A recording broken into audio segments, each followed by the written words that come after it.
أعوذ بالله من الشيطان الرجيم. بسم الله الرحمن الرحيم. رجال لا تلهيهم تجارة ولا بيع عن ذكر الله وإقام الصلاة وإيتاء الزكاة. سبحان ربك رب العزة عما يصفون وسلام على المرسلين والحمد لله رب العالمين. آج کی اس مجلس میں ہم کسب معاش کے سلسلے میں، کمانے کے سلسلے میں اسلام کا تصور سمجھنے کی کوشش کریں گے۔ دنیا میں ایک طرف تصور کمانے کا یہ ہے کہ ایک انسانوں پر دور ایسا گزرا ہے جو کمانے کو تقوی کے خلاف سمجھتے تھے، جس کو لوگوں نے ترک کر کے اللہ کو پانے کے لیے پہاڑوں پر جا کر زندگی گزارتے۔ یہ رہبانیت کہلاتی تھی۔ اسلام نے اس کو پسند نہیں فرمایا۔ دوسری طرف انسانوں کا طبقہ کمانے سے متعلق ایسا ہے جو نہایت حریص ہے، حلال و حرام کی اسے خیال نہیں ہے۔ وہ کمانے کے بارے میں یہ کہ تصور رکھتا ہے کہ کمانے کے بارے میں کوئی قانون نہیں ہونا چاہیے، عبادات کے بارے میں تو قانون ہونا چاہیے، مگر کمانے کے بارے میں کوئی قانون نہیں ہونا چاہیے کہ یہ حلال ہے اور یہ حرام ہے۔ بھئی آدمی کو خوب کمانا چاہیے۔ عیسائی دنیا اور عیسائی دنیا سے بیزار دنیا ایک زمانے کے بعد انہوں نے یہی نعرہ لگایا کہ عبادات کے معاملے میں تو ہم مذہب کو مانیں گے، مگر تجارت کے معاملے میں، کمانے کے معاملے میں، سیاست کے معاملے میں ہم مذہب کو نہیں مانیں گے۔ اسلام نے اس کے اعتدال والی رائے پیش کی۔ وہ اعتدال والی رائے یہ ہے کہ کمانا چھوڑ کر کے رہبانیت اختیار کرنا بھی غلط، اور کمانے میں اتنا لگنا نہ اللہ یاد آئے، نہ بیوی بچے یاد آئے، نہ ماں باپ یاد آئے، نہ حلال و حرام کی تمیز ہو۔ اسلام ایسے کمانے کو پسند نہیں کرتا۔ آج اسی موضوع پر چند باتیں ہمیں سمجھنے کی ضرورت ہے۔ سب سے پہلی بات ہم یہ سمجھیں کہ اس دنیا میں ہمارے آنے کا مقصد اللہ کی بندگی ہے، عبادت ہے۔ ہم کیوں آئے ہیں؟ ہم اللہ کی عبادت کے لیے آئے ہیں۔ مقصد زندگی تو عبادت ہے، مگر عبادت ادا کرنے کے لیے ہمارے ساتھ ضرورتیں لگی ہوئی ہیں۔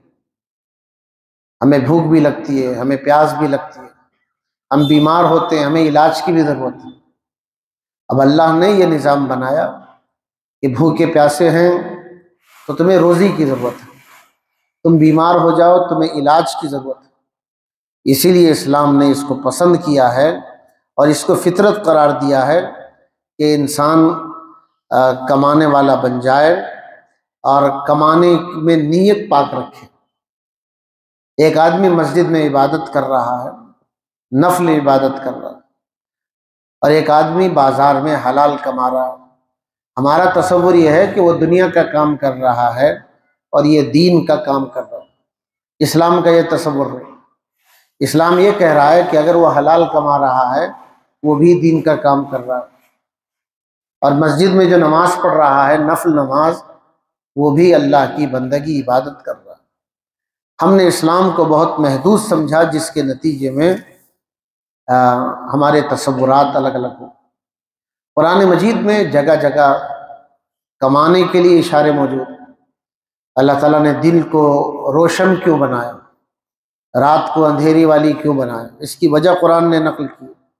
وَجَعَلْنَا النَّهَارَ مَعَاشًا، دن کو ہم نے کمانے کے لیے بنایا، رات کو آرام کے لیے بنایا۔ اب یہ دیکھیے آئی ٹی سیکٹر جب سے ہمارے یہاں آ گیا، بچے ہمارے رات میں جاگتے ہیں اور دن میں سوتے ہیں۔ یہ غیر فطری طریقہ ہے۔ رات سونے کے لیے، دن کمانے کے لیے۔ وَجَعَلْنَا لَكُمْ فِيهَا مَعَائِشَ، دن میں کمانے کے لیے اللہ نے وقت رکھا ہے۔ حتیٰ کہ قرآن میں تجارت کے لیے سفر کرنے کی حوصلہ افزائی کی، اور جمعہ کی سورہ جمعہ میں جو دوسرا رکوع ہے اس دوسرے رکوع میں تو اس کا پیغام دیا گیا کہ جمعہ کی نماز پڑھنے کے بعد زمین پر پھیل جاؤ، فانتشروا فی الارض وابتغوا من فضل اللہ، زمین پر پھیل جاؤ، اللہ کا رزق تلاش کرو۔ اللہ کا رزق تلاش کرنے والا بھی اچھا کام کر رہا ہے، یہ کوئی برا کام نہیں۔ حلال کمانا، حلال کی کوشش کرنا یہ بہت ضروری ہے۔ یہ فکر بھی اعتدال کے ساتھ اپنی قوم میں، قوم کے نوجوانوں میں پیدا کرنے کی ضرورت ہے۔ مجھے یاد ہے چند سالوں پہلے ایک باپ اپنے نوجوان بچے کو لے کر میرے پاس آیا، اور باپ اپنے بچے کے سامنے یہ کہنے لگا، ابھی یہ بچہ 4 مہینے جماعت میں لگا کر آیا ہے، میں نے جماعت میں اس لیے بھیجا تھا تاکہ یہ نیک بن جائے اور پھر محنت سے حلال روزی کمانے والا بن جائے۔ اب یہ مجھ سے یہ کہہ رہا ہے یہ دنیا لعنت کی چیز ہے، اب میں دنیا نہیں کماؤں گا، آخرت کماؤں گا۔ اسلام اس کو بھی پسند نہیں کرتا کہ آپ نماز کے وقت نماز کریں، کمانے کے وقت کمائیں، ماں باپ کی خدمت کے وقت ماں باپ کی خدمت کریں، یعنی اس کے مواقع اللہ تعالیٰ نے جو دیے ہیں اسی کے مطابق کرنا صحیح۔ اسی لیے سلف صالحین اللہ والوں کا یہی مزاج رہا ہے۔ مشہور صحابی عبداللہ ابن مسعود رضی اللہ عنہ، وہ کہا کرتے تھے میں بیکار آدمی کو پسند نہیں کرتا۔ ہم جہاں رہتے ہیں آپ کو بیکار بہت سے لوگ ملیں گے، نہ گھر کے، ہمارے یہاں بہت مسر مشہور ہے، نہ گھر کے، نہ گھاٹ کے، نہ گھر کے کام کے، نہ باہر کے کام۔ عبداللہ ابن مسعود کہا کرتے تھے میں بیکار آدمی کو پسند نہیں کرتا، چاہے وہ دنیا میں دنیا کے کام کرے یا آخرت کے کام کرے۔ صحابہ محنت کرتے تھے، جیسے دین کے لیے محنت کرتے تھے، اپنی ضروریات پوری کرنے کے لیے بھی محنت کرتے تھے، وہ ہاتھ نہیں پھیلاتے تھے۔ زید ابن مسلمہ کاشتکاری کرتے تھے، حضرت عمر ان کی تعریف کرتے تھے اور فرماتے تھے اس طریقے سے جو تم محنت کر کے کاشتکاری کر رہے ہو تمہارے دین کی بھی حفاظت ہوگی، تمہاری عزت کی بھی حفاظت ہوگی۔ آج دیکھ لیں کتنے نوجوان آج آپ کو ہماری سوسائٹی میں ملیں گے جو کمانے کے لیے محنت نہیں کرتے، گھر میں رہتے، ان کی عزت ان کے گھر میں بھی نہیں ہے، سوسائٹی میں بھی نہیں ہے۔ تو آدمی کام دھندا کرے، اس کو سلف صالحین نے پسند کیا۔ ابراہیم نخعی رحمۃ اللہ علیہ سے پوچھا گیا سچا تاجر بہتر ہے یا وہ آدمی بہتر ہے جس نے اپنے آپ کو مکمل عبادت کے لیے فارغ کر لیا؟ تو ابراہیم نخعی نے کہا میں سچے تاجر کو پسند کرتا ہوں۔ لوگوں نے پوچھا کیوں؟ تو فرمایا سچا تاجر ناپ تول اور لین دین میں گویا شیطان سے جہاد کر رہا ہے۔ ایک آدمی تنہائی میں بیٹھ کے عبادت کر رہا ہے، عبادت تو بہت آسان ہے، لیکن ایک آدمی بازار میں سچائی امانت داری کے ساتھ بزنس کر رہا ہے، حلال کمانے کی کوشش کر رہا ہے، یہ آدمی مارکیٹ میں شیطان سے جہاد کر رہا ہے۔ امام احمد ابن حنبل سے لوگوں نے پوچھا جو گھر میں مسجد میں بیٹھا رہتا ہے اور یہ کہتا ہے میری روزی میرے پاس آنی چاہیے، یعنی روزی میرے پاس چل کر آنی چاہیے، تو امام احمد ابن حنبل نے فرمایا یہ آدمی جاہل ہے جو یہ سوچ رہا ہے کہ خدا کی روزی تیرے پاس چل کر آتی ہے۔ خدا سب کو روزی دیتا ہے اور روزی مقدر کی ملتی ہے، مگر مقدر کی روزی ملنے کے لیے چلنا، محنت کرنا ہے۔ اسی لیے قرآن میں فانتشروا فی الارض، گھر میں بیٹھو تو روزی نہیں ملے گی، زمین میں چلنا پھرنا پڑے گا، محنت کرنا پڑے گا، تب مقدر کی روزی ملے گی۔ اسی لیے بہت سے لوگ توکل کا مطلب نہیں سمجھتے۔ توکل کا مطلب وہ بس یہ سمجھتے ہیں بس کام دھندا مت کرو، اللہ پر بھروسہ کرو۔ اسباب کو چھوڑ کر کے خدا پر بھروسہ کرنا توکل نہیں ہے۔ ایک صحابی آئے اور عرض کرنے لگے یا رسول اللہ میں جانور پر بیٹھ کے آیا ہوں، سواری باہر ہے، اسے باندھ کر رسی سے باندھ کر آؤں یا خدا کے بھروسے پر چھوڑ کے آؤں؟ تو حضور نے کیا فرمایا؟ بھائی جاؤ، اسے رسی سے باندھ کر کے آ جاؤ، اور رسی پر بھروسہ مت کرنا، اللہ پر بھروسہ کرنا۔ رسی پر بھروسہ بھی صحیح نہیں، اور رسی چھوڑ کر کے خدا پر بھروسہ بھی صحیح نہیں۔ یہ اسلام نے ہمیں سکھایا کہ دنیا کو اللہ تعالیٰ نے ظاہری اسباب سے بنایا ہے، مگر ظاہری اسباب کے پیچھے اصل کام اللہ کا ہے۔ تو بازار جا، اللہ تجھے کسٹمر دے گا، روزی دے گا، تو محنت کر۔ اسی لیے حضرت عمر رضی اللہ عنہ کہا کرتے تھے، بعض لوگ کسب معاش نہیں کرتے، کمانے کے لیے محنت نہیں کرتے، دعا کرتے ہیں اے اللہ روزی دے دے، اے اللہ روزی دے دے۔ پھر حضرت عمر کہا کرتے تھے، تم جانتے ہو آسمان سونا چاندی نہیں برساتا۔ یہ حضرت عمر کہا کرتے تھے۔ ایک مرتبہ حضرت عمر مسجد میں آئے، اس وقت نماز کا ٹائم نہیں تھا، کچھ نوجوان بیٹھے ہوئے تھے۔ حضرت عمر نے پوچھا کون لوگ ہیں؟ تو لوگوں نے کہا ہم المتوکلون، یہ اللہ پر بھروسہ کرنے والے، ملا تو کھاتے، محنت نہیں۔ حضرت عمر نے آرڈر جاری کیا، مسجد سے نکال دو انہیں، یہ کھانا جاننے والے، بیٹھ کر کھانا جاننے والے ہیں، محنت کرنا انہیں نہیں آتا۔ اسی لیے دیکھیں اسلام میں بھیک مانگنے کو پسند نہیں کیا، کمانے کو پسند کیا گیا۔ گداگری، بھیک مانگنے کو پسند نہیں کیا، ہاں اس کو پسند کیا آپ کمائیں، حلال کمائیں، کما کر کے اللہ کے راستے میں خرچ کریں۔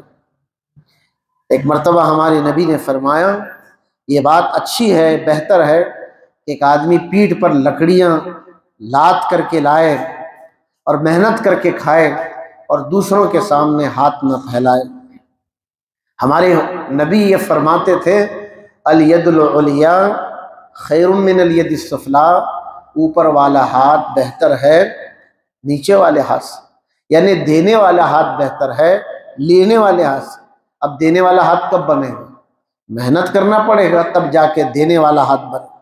ہمارے نبی بار بار کہتے تھے، جو آدمی لوگوں سے بھیک مانگتا ہے وہ اپنے چہرے پر زخم لاتا ہے اور اپنے چہرے کو زخمی کرتا ہے۔ ایک صحابی حضور کی خدمت میں مانگنے کے لیے آئے، ان کے پاس صرف دو چیزیں تھے، ایک پیالہ تھا اور ایک ٹاٹ تھا۔ حضور نے صحابہ کے درمیان نیلامی کرا دی، کہا کوئی ہے جو اس کو خریدنا چاہے؟ ایک صحابی نے کہا 1 درہم میں خریدوں گا۔ حضور نے بولی بڑھانے کا حکم دیا تو ایک صحابی نے 2 درہم میں خریدا۔ آپ نے ان صحابی کو دیا، کہا 1 درہم سے گھر کی ضرورت کا سامان لے لینا، دوسرے سے کلاڑی لینا، جنگل جانا، لکڑیاں کاٹنا، بازار میں بیچنا، اور جو کمائی مل جائے حلال کی وہ اپنی اولاد اور اپنی ذات پر خرچ کرنا۔ یہ اسلام نے ہمیں سکھایا۔ اگر ہم سے کوئی سوال پوچھے اور آپ سے، بتاؤ وہ کون سی قوم ہے جس قوم میں سب سے زیادہ بھکاری ہے؟ کیا جواب ہمارا ہو؟ وہ کون سی جگہ ہے جہاں سب سے زیادہ بھکاری ہو؟ مسجدوں کے سامنے۔ اب تو دکھ کی بات یہ ہے کہ ہر کوئی آدمی مسجد میں آتا ہے اور مسجد کی عزت کو پامال کرتا ہے۔ اسلام نے یہ سکھایا ہے کہ کمانے کی کوشش کرو، حلال کماؤ، مگر کمانے میں بیلنسنگ میں رہو۔ اب یہاں دیکھیے ایک دوسرا پہلو اسلام نے بتایا۔ کچھ لوگ ایسے ہیں جو اسلام کی اس تعلیمات کو سامنے رکھ کر کمانے نکلتے ہیں، جب بازار میں دیکھتے ہیں پیسہ بہت مل رہا ہے، وہ دینے والے کو یاد نہیں کرتے، نہ دینے والے کا حق یاد کرتے۔ اس نے نماز فرض کیا، اس نے بیوی بچوں کا خیال فرض کیا، ماں باپ کی ذمہ داری رکھی ہے، مگر وہ بیچارے جب مال کمانے لگتے ہیں، نہ اپنے جسم کا خیال، نہ اپنی صحت کا خیال، نہ اللہ کا حق، نہ بندوں کا حق کا خیال۔ ایسے لوگوں کو بھی نصیحت حضور نے کیا کہ بیلنسنگ کے ساتھ آدمی کو کمانا چاہیے۔ آج کے زمانے میں ایسے بھی لوگ آپ کو ملیں گے جو کمانے کی دھن میں اتنے ہیں، مسلمان تو ہیں مگر ان کو مسجد میں آنے کی فرصت نہیں۔ ایسے ہی لوگوں کو حضور نصیحت کرتے تھے، یہ دولت مال کی کثرت کا نام نہیں ہے، دولت دل کے بڑے ہونے کا نام ہے۔ جس کا دل بڑا ہے وہ مالدار ہے۔ اسی لیے حضور فرماتے تھے، تمہاری مقدر کی روزی مل کر رہے گی، اسی لیے تم کمانے میں صحیح راستہ اعتدال کا راستہ اختیار کرنا۔ اب دیکھیے یہ کانسیپٹ یہ حدیث کس پیرائے میں بیان ہوا ہے؟ اس پیرائے میں ہوا ہے کہ دیکھو کمانے میں لگ گئے تو نماز بھی یاد نہیں، کمانے میں لگ گئے تو گھر بار بھی یاد نہیں، تو حضور فرماتے مقدر کی روزی تمہیں ملے گی، لہٰذا اعتدال کرنا۔ غزوہ تبوک کے موقع پر ہمارے نبی نے خطبہ دیا تھا، جس میں آپ نے یہ بات کہی تھی جیسے موت انسان تک پہنچ کر رہتی ہے، اسی طرح رزق انسان تک پہنچ کر رہتا۔ لیکن اس کا مطلب یہ نہیں کہ گھر میں بیٹھ جاؤ، بلکہ آدمی محنت کرے اور پھر کوشش کرے گا اس کی روزی اسے مل کر رہے۔ اسی لیے اللہ تعالیٰ نے قرآن میں ایسے لوگوں کی تعریف کی ہے جو تجارت کرتے ہیں مگر ان کی تجارت انہیں اللہ سے غافل نہیں کرتی۔ یہ ہے اسلام کا تصور کسب معاش، رجال لا تلہیہم تجارت۔ ہاں یہ مرد کہلانے کے قابل ہیں جو تجارت کرتے ہیں لیکن تجارتیں انہیں غافل نہیں کرتی۔ ولا بیع عن ذکر اللہ، ان کی خرید و فروخت انہیں کہ اللہ کے ذکر سے غافل نہیں کرتی۔ وإقام الصلاۃ، وہ نماز قائم کرتے، وإیتاء الزکاۃ، وہ زکوٰۃ دیتے۔ آج بھی میں ہمارے یہاں کچھ تاجروں کو دیکھتا ہوں نماز کے بڑے پابند، ان کو دیکھ کر مجھے رشک آتا ہے۔ کبھی کبھی ادھر ادھر پروگرام میں ہمیں جانا پڑتا ہے، وہ تاجر حضرات بھی ہمارے ساتھ رہتے ہیں، مگر ان کو جماعت کی نماز کا اتنا خیال کہ فلاں مسجد میں 1:45 بجے نماز ہے، ہماری جماعت نہیں ملی ہے 2 بجے نماز ہے۔ یعنی وہ تاجر حضرات اپنے کام کاج کو آگے پیچھے کر کے وہ ضرور نمازوں کو پہنچ جاتے ہیں۔ یہ کوئی معمولی لوگ نہیں ہیں، یہ بہت بڑے لوگ ہیں۔ اس لیے ہمیں چاہیے کہ کمائیں مگر کمانے میں اللہ کو نہ بھولیں۔ اسی طرح حرام نہ کمائیں۔ اسلام نے کہا کمانے نکل گئے، تمیز ختم ہو گئی، حلال اور حرام کی تمیز ختم ہو جائے، یہ اچھی بات ہے۔ کمانے کے دوران جو بیماریاں پیدا ہوتی ہیں ان میں سے ایک بیماری حسد ہے۔ تاجروں میں حسد کی بیماری بہت زیادہ، ایک کا دکان چلے دوسرے کو پیچس لگتی ہے، یعنی پیٹ خراب ہو جاتا ہے اور بلا وجہ پریشان ہو جاتے ہیں۔ یہ حسد کی بیماری سے خاص طور سے نصیحت کی گئی کہ دیکھو حسد کی بیماری مت کرو، آخرت کی فکر سے غافل مت ہو جاؤ، اور جو کرنا ہے تمہیں کرو مگر اللہ کی یاد کے ساتھ کرو۔ کمانے کے جو ذرائع پہلے زمانے میں رہے وہ 3 ذرائع، تجارت کے ذریعے، زراعت کے ذریعے، صنعت کے ذریعے۔ پرانے زمانے میں یہی 3 طریقے تھے۔ آج سائنس اور ٹیکنالوجی آئی، کمانے کے نئے نئے طریقے ایجاد ہوئے، مگر اگر سوچا جائے تو انہی 3 طریقوں میں یہ طریقے آ جاتے ہیں۔ ایک سوال یہاں یہ ہے کہ سب سے افضل طریقہ کمانے کا کون سا ہے؟ بہت سے محدثین کی یہ رائے ہے، جس میں امام شافعی بھی ہیں، ان کا خیال ہے کہ کمانے میں سب سے اچھی چیز تجارت ہے۔ اللہ تعالیٰ نے تجارت میں بڑی برکت رکھی ہے۔ امام بخاری نے اپنی بخاری میں ایسی حدیثیں نقل کی ہیں جس میں تجارت، زراعت اور صنعت، صنعت سے مراد انجینئرنگ، ہاتھوں کا ہنر، دماغ کا ہنر، یہ بہت سے ہنر آ گئے ہیں۔ ان سب کے ذریعے تجارت کی جا سکتی ہے، زراعت کی جا سکتی ہے، لیکن اس کا فرق ہے۔ اللہ تعالیٰ نے دنیا جو بنایا ہے، بعض ممالک ایسے ہیں جہاں سے زمین کی پیداوار کم ہوتی ہے، اور یاد رکھیں مارکیٹ میں جو چیز کم ہوتی ہے اس کا بھاؤ زیادہ ہوتا ہے۔ جن ممالک میں زمین کی پیداوار کم ہوتی ہے وہاں زراعت کرنا افضل ہے، کیونکہ زراعت سے پیسہ بھی ملے گا، لوگوں کی ضرورتیں بھی پوری ہوں۔ بعض علاقوں میں کارخانے ہوتے ہیں، مارکیٹس ہوتے ہیں، وہاں تجارت افضل ہے، وہاں تجارت سے لوگوں کی ضرورتیں پوری ہوں۔ اگر تجارت نہیں ہوگی تو لوگوں کی ضرورت پوری نہیں۔ اب ہم جہاں رہتے ہیں ہمارے اطراف میں ہر قسم کی دکانیں، ہر قسم کی دکان کا ہونا بھی ایک سوسائٹی کے بننے کے لیے ضروری ہے۔ بال بڑھ جائیں تو حجام کی ضرورت ہے، اگر نہ ہو تو 10 کلومیٹر دور ہو تو آدمی کو اپنی ضرورت پوری کرنے کی مشقت اٹھانی پڑے۔ اللہ تعالیٰ کا یہ قدرتی سسٹم ہے کہ انسانوں کی ضرورتیں پوری ہوتی رہیں۔ اللہ تعالیٰ نے کسی کو کسی کام میں، کوئی بال کاٹے گا، کوئی کپڑے بیچے گا، کوئی کپڑے سیے گا، کوئی انسان کی ضرورتیں پوری کرے گا۔ یہ اللہ تعالیٰ انسانوں کی ضرورتیں پوری کرنے کے لیے یہ سسٹم بنایا۔ لیکن ان میں تجارت بہت اہم چیز ہے۔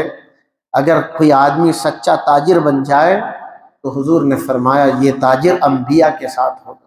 تو یہ معمولی بات کہ انبیاء کے ساتھ ہوگا۔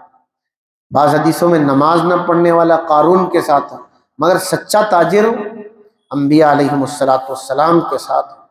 اسی لیے آپ دیکھیں ہمارے نبی نے خود تجارت فرمائی۔ ہمارے نبی کیا کرتے تھے؟ ہمارے نبی تجارت کرتے تھے۔ حضرت ابوبکر صدیق جب تک خلیفہ نہیں بنے تب تک وہ تجارت کے ذریعے، مدینے میں ان کے کپڑے کی دکان تھی صدیق اکبر کی۔ سورہ جمعہ میں اس کا مضمون ہے کہ صحابہ اکثر تجارت کرتے تھے۔ ہاں، مدینے میں کاشتکاری کی جاتی تھی، کیونکہ مکے میں زمین نہیں تھی، پہاڑ تھے، کاشتکاری کہاں سے کریں؟ مکے والے تاجر تھے، مدینے والے کاشتکار تھے، چونکہ وہاں کھجور کے باغات ہوا کرتے تھے۔ اس لیے صحابہ مدینے کے کاشتکاری بھی کرتے تھے اور تجارت کرتے تھے۔ اللہ کے نبی صلی اللہ علیہ وسلم اس آدمی کو پسند کرتے تھے جو ہاتھ سے محنت کرتا تھا۔ ایک مرتبہ ایک صحابی نے حضور سے مصافحہ کیا۔ وہ ہاتھ سے کام کرنے کی وجہ سے ہاتھ سخت ہو جاتے ہیں۔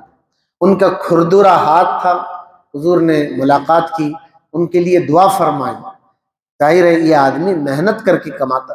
آپ نے تاجروں کی حوصلہ افزائی فرمائی، لیکن ان کو نصیحت بھی کی، تجارت کرو تو سامان میں عیب چھپا کر تجارت مت کرو، دھوکہ دے کے تجارت مت کرو۔ اللہ کے رسول اکثر ظہر کی نماز پڑھنے کے بعد مارکیٹ جاتے تھے اور دیکھتے تھے کہ مدینے کے مارکیٹ کیسے چل رہی۔ ایک مرتبہ حضور مارکیٹ گئے، دیکھا ایک آدمی کچھ غلہ بیچ رہا ہے، اندر ہاتھ ڈالا تو گیلا تھا۔ حضور نے پوچھا یہ اندر گیلا اور اوپر سوکھا ہے؟ کہا یا رسول اللہ کل بارش ہوئی تھی جس کی وجہ سے غلہ گیلا ہو گیا۔ حضور نے فرمایا تو گیلا تمہیں باہر رکھنا چاہیے تاکہ خریدنے والے کو یہ پتہ ہو جائے۔ یہ ہے صحیح طریقے تجارت۔ اسی لیے آپ دیکھیں پیاز بیچنے والا بڑا ہوشیاری سے، ٹماٹے بیچنے والا بڑا ہوشیاری سے بیچتا۔ کسٹمر کے طرف جو پیاز ہوتی ہے وہ اچھی ہوتی ہے۔ تاجر جہاں سے ڈالنا چاہتا ہے، یعنی دکھانا الگ اور دینا الگ، اسلام نے اس کو پسند نہیں کیا، اس کو دھوکہ شمار کیا۔ حضور نے اسی مارکیٹ میں یہ حدیث پڑھی تھی، من غشنا فلیس منا، جو دھوکہ دیتا ہے وہ ہم میں سے نہیں ہوتا۔ حضرت جریر ایک صحابی ہیں، مسلمان ہوئے، جانے لگے، حضور نے پیچھے سے ان کا کپڑا پکڑا، کھینچا، کہا بیٹھ جاؤ، اور پوچھا کہ ہر مسلمان کے بارے میں بھلائی کا جذبہ رکھنا، ایک نصیحت۔ حضرت جریر کا معمول تھا کہ جب بھی سامان بیچتے تھے تو عیب بتا کر بیچتے تھے، یعنی عیب کی چیز کو چھپا کر نہیں بیچنا چاہیے۔ ایک صحابی حضرت واصلہ ابن اسقا، وہ مارکیٹ میں کھڑے ہوئے تھے، ایک آدمی اونٹنی بیچ رہا تھا۔ ایک آدمی آیا، اس نے اونٹنی خریدی اور 300 دینار میں خریدی، یعنی بیچنے والے نے بیچا، خریدنے والے نے 300 دینار میں خریدا۔ صحابی بالکل پاس کھڑے تھے۔ خریدنے والا اونٹنی جب لے جانے لگا تو حضرت واصلہ نے آواز دی، او بھائی ادھر آؤ، اونٹنی کیوں خریدی ہے؟ کہا سواری کے لیے خریدی۔ حضرت واصلہ نے کہا اس اونٹنی کے پیر میں سوراخ ہے، یہ دھیرے دھیرے چلے گی، سواری کے قابل نہیں۔ تو اس آدمی نے جس سے خریدا تھا اس کو واپس کر دیا۔ حضرت واصلہ کی اونٹنی نہیں تھی، وہ دوسرے کی تھی۔ حضرت واصلہ اس کو برداشت نہیں کر سکے، انہوں نے بتایا کہ اس اونٹنی کے ایک پیر میں سوراخ ہے، مجھے معلوم ہے۔ تو ہوا ہے کہ اس خریدنے والے نے واپس کر دیا تو بیچنے والے نے اس کی قیمت کم کر دی اور کہا تم 300 میں لیے تھے، چلو 200 میں لے لو، یعنی عیبدار چیز کی قیمت گھٹ جاتی ہے، تو اس نے 200 دینار میں وہ اونٹنی لے کر چلا گیا۔ جب وہ آدمی چلا گیا تو بیچنے والا حضرت واصلہ سے کہنے لگا کہ تم نے ہمارا نقصان کر دیا۔ تو حضرت واصلہ نے کہا میں نے اللہ کے نبی سے سنا ہے کہ کسی ایسے سامان کو بیچنا جائز نہیں ہے جس میں عیب ہو جب تک کہ اسے بتایا نہ جائے۔ یہ ہے اسلام میں کمانے کی ترتیب۔ یہ ایسی باتیں ہیں جو آج ہمارے ہر قسم کے نوجوانوں کو تک پہنچنے کی ضرورت۔ کچھ نوجوان گھروں میں بیٹھے ہیں، ان کو بتانے کی ضرورت ہے، گھروں سے نکلیں۔ کچھ نوجوان ایسے ہیں جو صرف بازاروں میں ہیں، وہ مسجد آنے تیار نہیں۔ ان کو بتا دیں بھائی تمہاری ذمہ داری مسجد آنے کی بھی ہے، کمانا ہے تمہیں، مگر مسجد بھی تمہاری ذمہ داری ہے، اللہ کی عبادت بھی تمہاری زندگی، بلکہ اصل زندگی کا مقصد تو اللہ کی عبادت ہے۔ کمانے کو میں اتنا مشغول ہو گئے کہ اللہ کی عبادت کو بھولنا یہ بے وقوفی۔ اللہ تعالی ہمیں سمجھنے کی توفیق عطا فرمائے۔ اللہم لک الحمد ولک الشکر، اللہم صلی وسلم دائما علی سیدنا محمد وعلى آل سيدنا محمد وبارك وسلم۔ اللهم أنت السلام ومنك السلام، تبارك ربنا وتعاليت يا ذا الجلال والإكرام۔ صلى الله تعالى على خير خلقه محمد وعلى آله وصحبه أجمعين، آمين والحمد لله۔